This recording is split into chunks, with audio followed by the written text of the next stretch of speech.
కేంద్రం సవరించిన CCS pension rules ను రద్దు చేయాలని ప్రభుత్వ విశ్రాంత ఉద్యోగుల మహిళా పెన్షనర్ల సంఘం డిమాండ్ చేసింది. హైదరాబాద్ లక్డీ కపుల్లోని కలెక్టరేట్ ముందు ధర్నా నిర్వహించిన పెన్షనర్లు అనంతరం కలెక్టర్కు వినతి పత్రం అందజేశారు.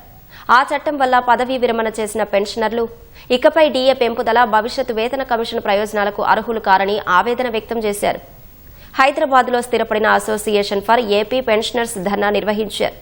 పెన్షనర్లకు ఇప్పటి వరకు లభిస్తున్న ఆర్థిక ప్రయోజనాలను నిలిపివేసే ప్రయత్నం జరుగుతుందని ఆక్షేపించారు.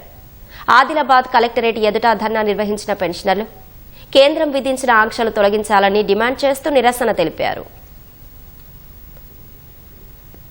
పెన్షనర్స్ కు డిఏలు పీఆర్సీలలో ఇంకా లేదు, ఏదైతే పెన్షన్ ఉందో అంతవరకే మీకు అని చెప్పి పార్లమెంట్ లో బిల్ ఇవ్వడం అనేది అది కరెక్ట్ పద్ధతి కాదు. ఇది ఈ రోజు ఆరంభం మాత్రమే. పెన్షనర్సే కదా వీళ్ళకి ఏం చేతనవుతుంది అని మాత్రం ఏ ప్రభుత్వం కూడా అనుకోకూడదు. మా సత్తా కూడా మేము చూపించడానికి రెడీగా ఉన్నాం. ఇది తీసుకున్న బిల్లు వెంటనే వాపసు తీసుకొని మాకు పెన్షనర్స్ అన్ని విధాలా కూడా ప్రభుత్వాలు సహకరించాలి.